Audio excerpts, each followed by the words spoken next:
มีลมหายใจลูกจะอยู่เคียงข้างเสมอแต่ท้องน้อย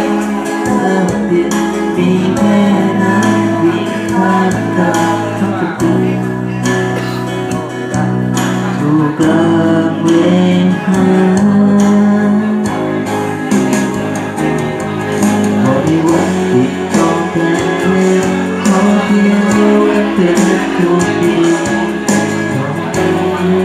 ให้รักผู้สุขใจบอกคำอธิบายเธอคนไหนไม่ไกลให้แต่ตัวพวกเธอก็บอกว่าพอบอกเธอเกินกว่าคนที่เลี้ยงลูกมาคนในตัวสักสายเป็นคนดี